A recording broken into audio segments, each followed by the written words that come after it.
नमस्कार दोस्तों, स्वागत है आप सभी का पाथफाइंडर पर।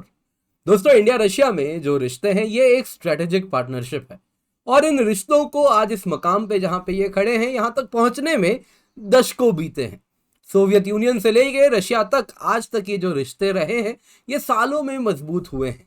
पर दोस्तों, जब से रशिया यूक्रेन वॉर हुआ है मानो ये पूरी की पूरी जियो पॉलिटिकल सिचुएशंस एंड जो अलाइनमेंट्स है ये रीअलाइन होनी शुरू हो गई है। दोस्तों, यहां पे ऐसा देखने मिला है रशिया कहीं काफी ज्यादा वेस्टर्न सैंक्शंस के बाद खुद को आइसोलेटेड पा रहा है और जिसमें वो दुनिया के एक दूसरे पोल के तरफ काफी ज्यादा अपना झुकाव बढ़ा रहा है, जिसमें कहीं ना कहीं रशिया और चाइना के जो रिश्ते हैं वो बहुत ज्यादा मजबूत हो गए हैं। दोस्तों, इसी बीच में आपने सुना होगा रशिया और चाइना के बीच में एक पार्टनरशिप है, नो लिमिट्स पार्टनरशिप इस प्रकार से सामने आई है। तब से दोस्तों इंडिया के मन में भी एक डर है कहीं रशिया, चाइना, पाकिस्तान एक एक्सिस ना बन जाए, क्योंकि अगर ये एक्सिस बन जाता है तो इंडिया की पूरी जियोपॉलिटिकल अलाइनमेंट ही बदल जाएगी, जियोपॉलिटिकल कैलकुलेशन हमेशा के लिए बदल जाएगी।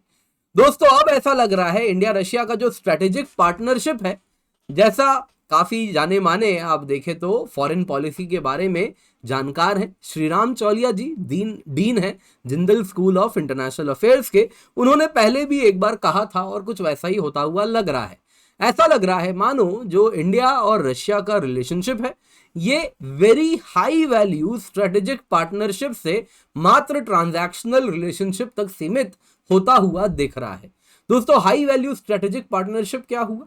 इसका मतलब है ये रिश्ता कुछ ऐसा है मानो जैसे जिसमें मिलिट्री डायमेंशंस भी हैं, इकोनॉमिक डायमेंशंस भी हैं, at the same time geopolitical dimensions भी हैं। फ्यूचर को लेके दोनों देश अलाइंड हैं, फ्यूचर में लॉन्ग टर्म में इनके इंटरेस्ट अलाइन होते हैं। साथ ही साथ जो सेट ऑफ कंट्रीज को ये दोस्त समझते हैं और जिसको नॉट सो फ्रेंडली कंट्रीज समझते हैं वो भी सेम होते हैं। तब जाके अगर आप देखें तो एक हाई वैल्यू स्ट्रेटेजिक पार्टनरशिप बनती है और इसके कई आयाम होते हैं, डिफेंस पार्टनरशिप से लेके जैसा मैंने बताया इकोनॉमिक, डिफेंस, पॉलिटिकल, जियोपॉलिटिकल, अलग अलग डायमेंशंस होते हैं।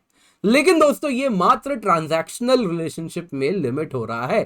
ट्रांजैक्शनल का मतलब हो गया ऐसा रिश्ता जिसमें खाली लेना देना, खाली और खाली आप क्या दे रहे हैं मैं आपसे क्या ले रहा हूं, बस वहीं तक लिमिटेड है, ट्रेड तक सिंपली लिमिटेड है। जो मुझे ज्यादा दाम पे कोई देगा मैं उससे सामान ले लूंगा, जो कम दाम पे देगा मैं उससे सामान ले लूंगा, जो मेरे सामान को ज्यादा कीमत देगा मैं उसे बेच दूंगा।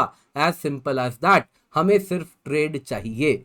दोस्तों, यहां पे कुछ ऐसा ही देखने मिला है। जैसा आप जानते हैं रशिया ने पाकिस्तान को ऑयल बेचा रिसेंटली, आपको ऑलरेडी मैंने न्यूज में कवर किया था। अब उसके बाद ये न्यूज उभर के आया है कि ऑयल के बाद रशियन एलपीजी कंसाइनमेंट्स भी पाकिस्तान पहुंच गए हैं और इस बार ये लैंड बॉर्डर के थ्रू भेजा गया है, जिसमें कई देशों को पार करते हुए, अफगानिस्तान को पार करते हुए ये पहुंचा है। ये देख सकते हैं दोस्तों, अफगान मीडिया हाउस है एरियाना न्यूज जिसने ये न्यूज ब्रेक किया है और उसके बाद पाकिस्तान में भी ये न्यूज सामने आ गया है कि ऑयल के बाद रशियन एलपीजी कंसाइनमेंट्स अब पाकिस्तान पहुंचना शुरू कर गए हैं। दोस्तों, यहां पे ऐसा लग रहा है मानो जैसे इंडिया रशिया का जो रिश्ता है वो पूरा का पूरा ट्रांजैक्शनल बन गया है। रशिया साफ कह रहा है जो मुझसे सामान लेगा मैं उसको बेचूंगा। तो इंडिया को भी किसी ने जाहिर सी बात है रोका तो नहीं है, तो इंडिया भी कहीं ना कहीं यूक्रेन से हाथ मिला सकता है और इंडिया ने भी एग्जैक्टली वही किया है। जैसा आप देख रहे हैं दोस्तों, यहाँ पे पिछले महीने की बात है, क्योंकि जो रशिया और पाकिस्तान के बीच में गैस के बारे में चर्चा हो रही थी, गैस अब जाके पहुंचा है, लेकिन जनवरी 28, 2023 में ही ये न्यूज ब्रेक हो गया था कि रशियन गैस पहुंचेगा पाकिस्तान लैंड के माध्यम से। और तब से अगर आप देखें तो इंडिया ने भी तैयारी शुरू कर ली थी। और अगर आप देख सकते हैं यहाँ पे India Ukraine chamber of commerce भी इंडिया ने कहा है कि आने वाले दिनों में हम बना देंगे। इंडिया इंतजार कर रहा था, ये 23 अप्रैल की न्यूज़ है, इंडिया इंतजार कर रहा था क्या होता है आने वाले दिनों में। अगर गैस पहुंचता है तो इस पर अमल भी किया जाएगा। इसके सिवा इस पर तो अमल भी हो गया। आप देख सकते हैं इंडिया का जो ट्रेडिशनल सनफ्लावर ऑयल सप्लायर था वो रशिया था, लेकिन इंडिया ने देखा कि सनफ्लावर ऑयल के दाम बढ़ गए हैं, बाकी एडिबल ऑयल्स के भी दाम बढ़ रहे हैं। तो इसी को ध्यान में रखते हुए इंडिया ने सनफ्लावर ऑयल को यूक्रेन से आने दिया है और यूक्रेन से भारी मात्रा में सनफ्लावर ऑयल अब इंडिया उतर रहे हैं, जिसकी वजह से सनफ्लावर ऑयल की कीमत भी गिर गई है और इंडियन जो कंज्यूमर्स हैं उनके लिए भी काफी आसानी हुई है। तो आप देख सकते हैं दोस्तों काफी बदलाव आया है। तो आइए इसी पर चर्चा अब और आगे बढ़ाते हैं, पर इससे पहले आगे बढ़े आपका केवल 40 से 50 सेकंड लूंगा दोस्तों। सबसे पहले आपको मुझे बताते हुए बहुत खुशी होती है कि पाथफाइंडर अनअकैडमी प्लेटफॉर्म पे एक सेपरेट गोल बन गया है, जिसका मतलब है जब आप अनअकैडमी प्लेटफॉर्म पे जाते हैं, आप अलग अलग एग्जाम्स के लिए सिलेक्ट करते हैं, यूपीएससी सीएससी, वैसे ही आप सिलेक्ट कर सकते हैं नीट जेई, तो उसमें ही टॉप लेफ्ट में जब आप चुनते हैं तो आप सेपरेटली पाथ फाइंडर भी चुन सकते हैं, और जिसमें जाके आप हमारे सारे कोर्सेज को एक्सेस कर सकते हैं। पाथ फाइंडर के दोस्तों स्पेशली हैंडमेड कोर्सेज हैं आप लोगों के लिए। आप देख सकते हैं अग्निपथ 2.0 कॉम्प्रिहेंसिव बैच स्टार्ट होने जा रहा है, कल से ही स्टार्ट हो रहा है 16 जून 2023 से। तो KC10 कोड का इस्तेमाल करें, जल्दी से जाएं, जाके एनरोल करें। केवल 7,999 रुपए में आपको सब्सक्रिप्शन मिल रही है। ये तभी मिलेगी जब आप कूपन कोड KC10 लगाएंगे। इस कीमत पे आपको प्रीलिम्स मेंस इंटरव्यू की कॉम्प्रिहेंसिव कवरेज होगी, 900 से अधिक घंटे लाइव क्लास के मिलेंगे। साथ साथ आपको बता देता हूं टेस्ट सीरीज भी मिलेगी, प्रीलिम्स के लिए GS की भी, CSAT की भी, और मेंस की आंसर राइटिंग वाली भी। यानी कि कॉम्प्रिहेंसिव तरीके से एक बार आपने ये सब्सक्रिप्शन ले लिया, आपको और कुछ नहीं चाहिए। इस लेक्चर का लिंक PDF दोस्तों नीचे मिल जाएगा, लिंक अवेलेबल है डिस्क्रिप्शन बॉक्स में, वहां पर जाके आप डाउनलोड कर सकते हैं। तो दोस्तों न्यूज में क्या है, पाकिस्तान पहुंच गया है रशियन LPG। पहला कंसाइनमेंट है ये रशियन LPG का जो पाकिस्तान पहुंच चुका है दोस्तों। 10 ट्रक्स में ये सामान आए हैं। ये पाकिस्तान अफगानिस्तान के तोरखाम बॉर्डर को पार करते हुए घुसे हैं दोस्तों। जो पहला कंसाइनमेंट आया था ये आप देख सकते हैं, इनको रेल के माध्यम से रशिया ने भेजा था। रशिया से ये अगर आप देखें तो कुछ इस प्रकार से, जैसा आप यहां पे देख रहे हैं, रशिया से निकले, कजाकिस्तान होते हुए उज़्बेकिस्तान पार करके रेल तक पहुंचे थे। फिर यहां से अगर आप देखें, रेल से पहुंचने के बाद इसके ऑनवर्ड्स यहां पर इनको ट्रेन से उतार के ट्रक्स में ऑनलोड किया गया, और ट्रक से फर्दर इनको आप अगर देखें तो अफगानिस्तान तक ट्रक्स के माध्यम से ही आए हैं, और उसके आगे फर्दर आप देख सकते हैं ये पाकिस्तान ट्रक्स में पहुंच गए हैं। तो इस प्रकार से अगर आप देखें तो जो टोटल डील है रशिया और पाकिस्तान के बीच में, वो 1,10,000 टन ऑफ LPG सप्लाई की है। यानी रशिया काफी भारी मात्रा में पाकिस्तान को LPG सप्लाई करेगा, जिसका पहला कंसाइनमेंट आ चुका है। अब क्यों रशिया पाकिस्तान को सप्लाई कर रहा है? क्योंकि पाकिस्तान के पास युआन है, क्योंकि उसने चाइना से काफी ज्यादा लोन ले रखा है, तो उसके पास ऑलरेडी युआन पेंडिंग है, पड़ा युआन है उसके पास, तो वो उसी युआन का इस्तेमाल कर रहा है रशिया को पे करने के लिए। तो LPG का भी जो पेमेंट होना है मोस्ट लाइकली युआन में ही होना है। अब रशिया के लिए, जैसा मैंने कहा, पाकिस्तान से कोई उसकी ऐसी क्लोजनेस तो है नहीं, ट्रांजैक्शनल रिलेशनशिप है। उसको जंग लड़ना है, जंग के लिए पैसे चाहिए, पाकिस्तान चाइना से पैसे लेके उसे दे रहा है, तो युआन उसे मिल रहा है, जिससे वो फर्दर चीजें उसे जो लेनी है वो खरीद रहा है जंग के लिए। अब दोस्तों यहां पे बात करते हैं इंडिया रशिया रिलेशन की भी। दोस्तों देखिए, इंडिया कभी नहीं चाहता कि रशिया पाकिस्तान चाइना एक्सेस हमारे पड़ोस में बन जाए, क्योंकि अगर ये बन जाता है तो हमारा पूरा स्ट्रेटेजिक कैलकुलेशन हमेशा के लिए बदल जाएगा। दोस्तों हमने जो डिफेंस सप्लाईज लिए हैं रशिया से लिए हैं, बहुत भारी मात्रा में हम रशियन डिफेंस हार्डवेयर पे, मिलिट्री हार्डवेयर पे आज भी निर्भर करते हैं। करीबन करीब नंबर से एक बार कमेंट में बता दीजिएगा, पर जैसा मुझे याद आ रहा है आज भी 55% तक मिलिट्री हार्डवेयर रशियन ओरिजिन का ही है।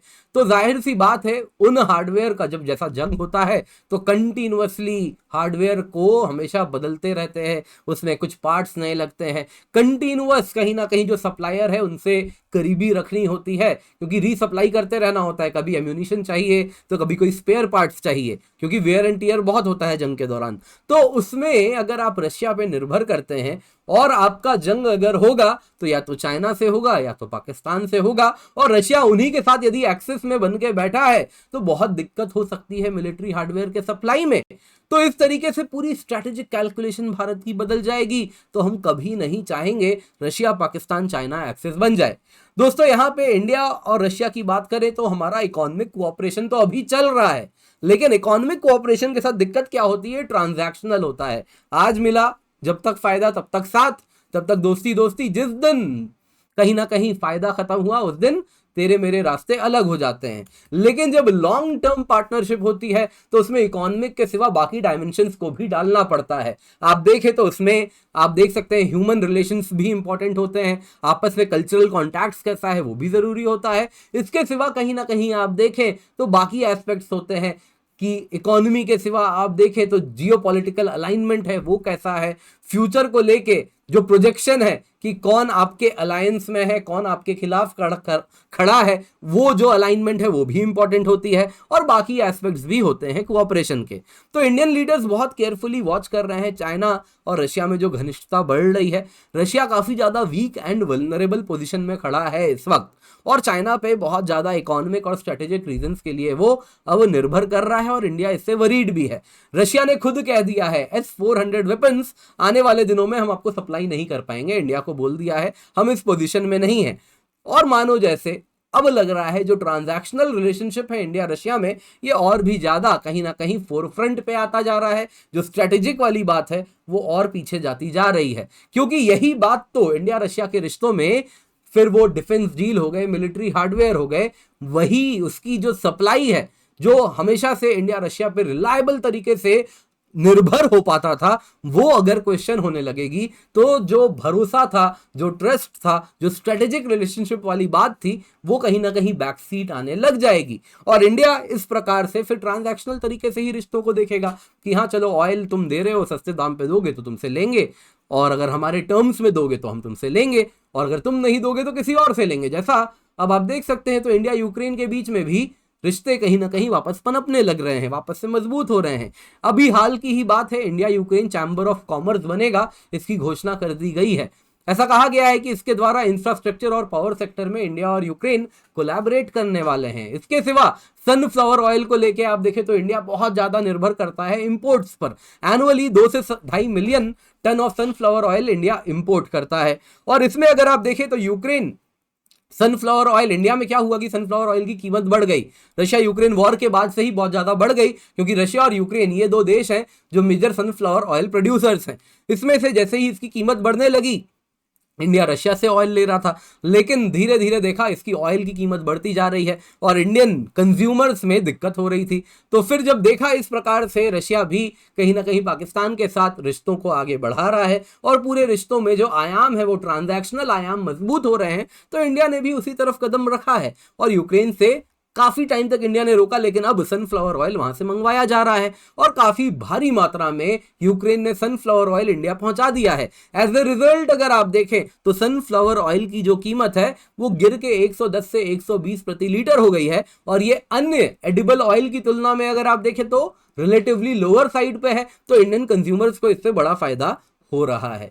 तो इंडिया भी दोस्तों यहां पे देखें तो यूक्रेन से रिश्ते बढ़ा रहा है। इन शॉर्ट अगर हम कहें तो इंडिया रशिया का जो स्ट्रेटेजिक आयाम है रिलेशनशिप का, वो कुछ कमजोर होता हुआ लग रहा है, या फिर अभी हो सकता है कि ये दुनिया को अभी और भी काफी कुछ देखना बाकी है। हो सकता है अगर जो रुपी वाली ट्रेड की बात हो रही है, अगर रशिया कमिट करता है और इंडिया में इन्वेस्ट करता है अपने पैसों को, तो कहीं ना कहीं इस प्रकार से फिर इंडिया रशिया के रिश्ते बंध जाएंगे स्ट्रेटेजिक टर्म्स में, क्योंकि वो इंडिया में अगर इन्वेस्ट करता है, फैक्ट्रीज लगाता है और इंडिया से सामान बना के एक्सपोर्ट करता है रशिया को, तो कहीं ना कहीं वो बंधने लगेगा इंडिया में, और फिर वो इंडिया और रशिया के बीच में जो रिलेशनशिप है वो ट्रांजैक्शनल नहीं, वो स्ट्रेटेजिक हो जाएगी, क्योंकि वो लॉन्ग टर्म के लिए इन्वेस्टमेंट आएंगे। तो जाहिर सी बात है, अभी देखते हैं आने वाले दिनों में ऊंट किस करवट पर बैठता है। तो अभी दोस्तों बस ऐसा आभास हो रहा है, पूर्वाभास हो रहा है रादर, कि रशिया और इंडिया के रिश्ते कहीं ना कहीं ट्रांजैक्शनल बन रहे हैं, लेकिन ये वक्त ही बताएगा आने वाले दिनों में। कमेंट में मुझे जरूर बताइएगा आप क्या चाहते हैं इंडिया रशिया के रिश्तों में किस तरफ ये जाए, और दुनिया आपकी क्या नजर है दुनिया के बारे में, इसके बारे में आप जरूर बताइएगा। दोस्तों आज के लेक्चर का पीडीएफ आपको मिल जाएगा, डिस्क्रिप्शन बॉक्स में डाउनलोड कर सकते हैं। कुछ भी सवाल है तो फॉर्म है, इसको जरूर फिलअप करें। सीसैट की दोस्तों हम आपके लिए एक बैच लाए हैं 2499 रुपए में, यूज द कोड KC10। इसके सिवा अग्निपथ प्रीलिम्स टेस्ट सीरीज है दोस्तों, KC10 कोड का इस्तेमाल करें, 2999 में उपलब्ध है। मेंस टेस्ट सीरीज है दोस्तों 2499 रुपए में। बोध हिंदी बैच लाए हैं, जैसे अग्निपथ बाइलिंगुअल है वैसे ही बोध हिंदी माध्यम में, हिंदी कंटेंट, हिंदी टीचर्स हिंदी माध्यम में ही पढ़ाएंगे दोस्तों। इसमें भी सेम ऑफरिंग है, 900 से अधिक घंटे लाइव क्लास है, प्रीलिम्स मेंस इंटरव्यू का व्यापक कवरेज है, 40 टेस्ट है प्रीलिम्स के लिए, 10 टेस्ट है मेंस के लिए, mains mentorship interview guidance program है, मात्र 7999 रुपए में उपलब्ध है। Use the code KC10 for the discount and इसमें एनरोल कर लें। ये हमारी टीम है, और पर्सपेक्टिव सीरीज को भी देखिए और हमें हमारे सारे सोशल मीडिया हैंडल्स पर जरूर फॉलो